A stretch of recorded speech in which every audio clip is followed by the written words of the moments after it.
ಪ್ರಧಾನಿ ನರೇಂದ್ರ ಮೋದಿ ಹಾಗೂ ಅಮಿತ್ ಶಾ ಅವರು ರಾಜ್ಯಪಾಲರ ಕಚೇರಿ ದುರುಪಯೋಗ ಮಾಡಿಕೊಳ್ಳುತ್ತಿದ್ದಾರೆ ಎಂದು ಗ್ರಾಮೀಣ ಅಭಿವೃದ್ಧಿ ಸಚಿವ ಪ್ರಿಯಾಂಕ್ ಖರ್ಗೆ ಆರೋಪಿಸಿದ್ದಾರೆ. ಕಲಬುರಗಿಯಲ್ಲಿ ಮಾಧ್ಯಮದವರೊಂದಿಗೆ ಮಾತನಾಡಿದ ಸಚಿವ ಪ್ರಿಯಾಂಕ್ ಖರ್ಗೆ, ಮೂಡಾ ಕೇಸ್ನಲ್ಲಿ ಸ್ಪಷ್ಟವಾಗಿ ರಾಜಕೀಯ ದುರುದ್ದೇಶವಿದೆ. ರಾಜ್ಯಪಾಲರ ಕಚೇರಿಯನ್ನ ದುರುಪಯೋಗ ಮಾಡಿಕೊಳ್ಳುತ್ತಿದ್ದಾರೆ. ಕೇರಳ, ಪಶ್ಚಿಮ ಬಂಗಾಳ ಸೇರಿದಂತೆ ಅನೇಕ ಕಡೆ ಇದೇ ರೀತಿ ದುರುಪಯೋಗ ಮಾಡಿಕೊಳ್ಳಲಾಗಿದೆ. ಯಾರೋ ದೂರು ಕೊಟ್ಟಿದ್ದಾರೆ ಅಂತ ನೋಟಿಸ್ ಕೊಟ್ಟಿದ್ದಾರೆ. ಅದು 24 ಗಂಟೆಯೊಳಗೆ ನೋಟಿಸ್ ನೀಡಲಾಗಿದೆ. ನಾವು ಸ್ಪಷ್ಟನೆ ನೀಡಿದ್ರು ನೋಟಿಸ್ ನೀಡಿದ್ದು ಮೂಡಾ ಕೇಸ್ ಪಿಸಿ ಆಕ್ಟ್ನಲ್ಲಿಯೇ ಬರೋದಿಲ್ಲ. ಇದರಿಂದ ಸ್ಪಷ್ಟವಾಗಿ ಗೊತ್ತಾಗುತ್ತಿದೆ ರಾಜ್ಯಪಾಲರಾಗಿ ಕೈಗೊಂಬೆಯಾಗಿದ್ದಾರೆ ಎಂದು ಆರೋಪಿಸಿದ್ದಾರೆ. ಇದರಿಂದ ಸ್ಪಷ್ಟವಾಗಿ ಗೊತ್ತಾಗುತ್ತೆ ರಾಜ್ಯಪಾಲರಾಗಿ ಕೈಗೊಂಬೆಯಾಗಿದ್ದಾರೆ ಎಂದು ಆರೋಪಿಸಿದ್ದಾರೆ. ಯಾಕಂದ್ರೆ ನಾನು ಹೇಳ್ದಂಗೆ ಇಟ್ಸ್ ಎ ಟೆಕ್ನಿಕಲ್ ಇಶ್ಯೂ. ಎಲ್ಲಿ ನಮಗೆ ಟೆಕ್ನಿಕಲಿ ಸೌಂಡ್ ಸ್ಟ್ರೆಂತ್ ಸಿಗುತ್ತೆ ಅಲ್ಲಿ ನಾವು ಹೋಗಬೇಕಾಗ್ತದೆ. ಅದು ಡೆಲ್ಲಿದವ್ರು ಇರ್ಬೋದು, ಇಲ್ಲಿ ಆಂಧ್ರದವ್ರು ಇರ್ಬೋದು, ಬೆಂಗಳೂರದವ್ರು ಇರ್ಬೋದು. ನಮಗೆ ನೀರು ಉಳಿಸೋದಿದೆ, ರೈತರಿಗೆ ಮಾಡೋದಿದೆ.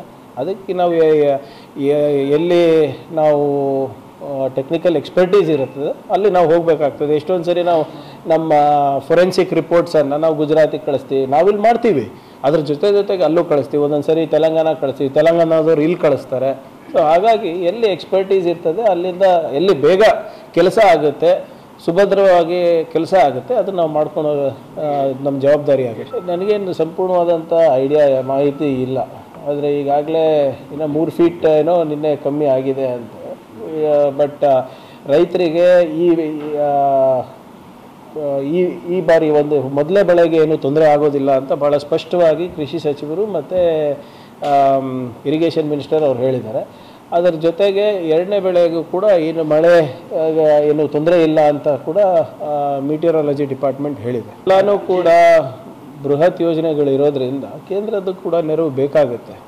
ನನಗೆ ನೆನಪಿರೋ ಹಾಗೆ ಆ ಬಾರಿನೇ ನಾವು ಒಂದು ಬ್ಯಾಲೆನ್ಸಿಂಗ್ ರಿಸರ್ವಾಯರಿಗೆ ಪ್ರಸ್ತಾವನೆಯನ್ನು ಸಲ್ಲಿಸಿದ್ವಿ. ಫೀಸಿಬಿಲಿಟಿನೂ ಕೂಡ ಆಗಿದೆ. ಸೊ ಅದನ್ನು ನೋಡೋಣ. ಯಾಕಂದರೆ ಜಲಾಶಯ ಜೀವಾವಧಿ ಎಷ್ಟಿರಬೇಕು, ಹೇಗಿರಬೇಕು ಅಂದ್ಬಿಟ್ಟು ಇಲ್ಲಿ ತನಕ ಭಾಳಷ್ಟು ರಾಷ್ಟ್ರಗಳಲ್ಲಿ ರಿಸರ್ಚ್ ನಡೆದರೂ ಕೂಡ ಅದಕ್ಕೆ ಯಾವುದೇ ಒಂದು ಸರಿಯಾದ ರೀತಿಯಾದಂಥ ಉತ್ತರ ಸಿಕ್ಕಿಲ್ಲ. What is the longevity of a dam? ಈಗ ಹೂಳೆತ್ತ ಕೆಲಸನೇ ತೊಗೊಳ್ಳಿ, ಈಗ ಹೂಳೆ ಜಾಸ್ತಿ ಆಗಿದೆ ಮೋರ್ ದೆನ್ ಸ್ಟೋರೇಜ್. ಸೊ ಅದರಿಂದ ಇದು ಒಂದು ದೊಡ್ಡ ಸಮಸ್ಯೆ ಎಲ್ಲ ಕಡೆ ಇದೆ.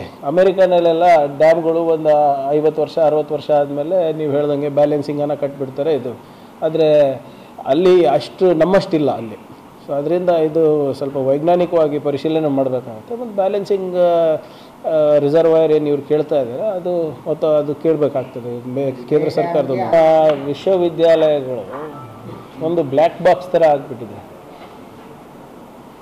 ಹಿಂದಿನ ಸರ್ಕಾರದಲ್ಲಿ ಯಾರ್ಯಾರು ನೇಮಕ ಆಗಿದ್ದು ಎಲ್ಲರೂ ಏಜೆಂಟ್ಗಳಾಗಿ ವರ್ತನೆ ಮಾಡ್ತಾ ಇದ್ದಾರೆ. ಅವರಿಗೆ ಸರ್ಕಾರಕ್ಕೆ ಏನು ಸಂಬಂಧ ಇರಲಾರ್ದಂಗೆ ಆಡ್ತಾ ಇದ್ದಾರೆ. ನಮ್ಗೆ ಗೊತ್ತಿದೆ ಎಲ್ಲೇನು ನಡೀತಾ ಇದೆ, ನಿಮ್ಮ CUKನಲ್ಲಿ ಏನು ನಡೀತಾ ಇದೆ ಅಂತ. ನಾವು ಕಳೆದ 1 ವರ್ಷದಿಂದ ಪ್ರಯತ್ನ ಮಾಡಿ ಸ್ವಲ್ಪ ಸುಧಾರಣೆ ತರಲಿಕ್ಕೆ ಮಾಡ್ತಾ ಇದ್ದೀವಿ. ಈ ವಿಚಾರದಲ್ಲಿ ಕೂಡ ಈಗಾಗಲೇ ಮಾನ್ಯ ಉನ್ನತ ಶಿಕ್ಷಣ ಸಚಿವರು ಗಮನಕ್ಕೂ ತಂದೆ ನಿನ್ನೆ ಇಲ್ಲಿ ಬಂದಿದ್ದರು, ತಾವು ಕೂಡ ಮಾತನಾಡಿದ್ದೀರಾ ಅಂತ ಹೇಳಿದ್ರು ಅವರಿಗೆ.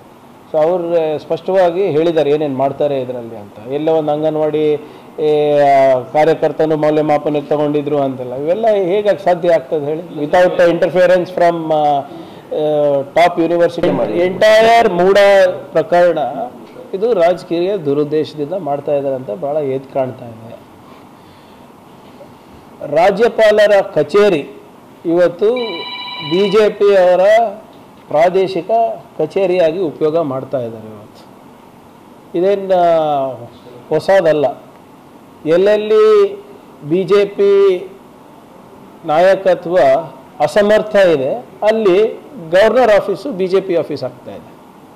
ಕೇರಳ ತಗೊಳ್ಳಿ, ವೆಸ್ಟ್ ಬೆಂಗಾಲ್ ತಗೊಳ್ಳಿ, ತಮಿಳುನಾಡು ತಗೊಳ್ಳಿ, ಮಹಾರಾಷ್ಟ್ರ ತಗೊಳ್ಳಿ, ಕರ್ನಾಟಕ ತಗೊಳ್ಳಿ, ಇಲ್ಲೆಲ್ಲನೂ ಕೂಡ ಆ ಸಂವಿಧಾನದ ಹುದ್ದೆಯನ್ನು ದುರುಪಯೋಗ ಮಾಡಿಕೊಂಡು ಏನೋ ಕಾನೂನಾತ್ಮಕವಾಗಿ ಕರೆಕ್ಟ್ ಇದ್ದಂಗೆ ಬಿಂಬಿಸ್ಬಿಟ್ಟು ಇವತ್ತು ರಾಜಕೀಯ ಮಾಡ್ತಾ ಇದ್ದಾರೆ ಇವತ್ತು ಕೇಂದ್ರ ಸರ್ಕಾರದವರು. ಮೋದಿಯವರು ಮತ್ತು ಶಾ ಅವರು. ನನ್ನ ನೇರ ಆರೋಪ ಇದೆ ಇದು.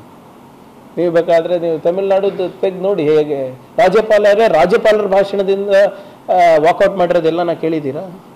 ಕೇರಳನಲ್ಲಿ ಸರ್ಕಾರದ ವಿರುದ್ಧ ಒಬ್ಬ ರಾಜ್ಯಪಾಲರು ಧರಣಿ ಕೊಡೋದು ಕೇಳಿದ್ದೀರಾ? ಬೆಳಿಗ್ಗೆ 5 ಗಂಟೆ ಬೆಳಗಿನ ಜಾವಕ್ಕೆ ಅಧಿಕಾರ ಏನು ನಿಮ್ಮದು ಪ್ರಮಾಣ ವಚನ ಸ್ವೀಕಾರ ಮಾಡಿದ ನಾ ಕೇಳಿದ್ದೀರಾ? ಮಹಾರಾಷ್ಟ್ರದಲ್ಲಿ ಆಗಿಲ್ವ? ಇವೆಲ್ಲ ಉದಾಹರಣೆಗಳಿದೆ. ವೆಸ್ಟ್ ಬೆಂಗಾಲ್ನಲ್ಲಿ ಕೇಸ್ ರಿಜಿಸ್ಟರ್ ಮಾಡೋಕ್ಕೆ ಇವ್ರು ಫೋನ್ ಮಾಡ್ತಾರೆ, ಗವರ್ನರ್ ಅವರು, against sitting chief minister.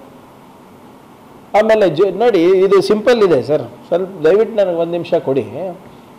July 5ನೇ ತಾರೀಕು ಗವರ್ನರ್ ಅವರು CMಗೆ ಸರ್ಕಾರಕ್ಕೆ ಪತ್ರ ಬರ್ತಾರೆ. ನೋಡಿ, ಮಾಧ್ಯಮದಲ್ಲಿ ಇದೇನೋ 4,000 ಕೋಟಿ ರೂಪಾಯಿ ಹಗರಣ ಇದೆ ಅಂತ ಬರ್ತಾ ಇದೆ, ಏನಿದು ಅಂತ ಪರಿಶೀಲನೆ ಮಾಡಿ.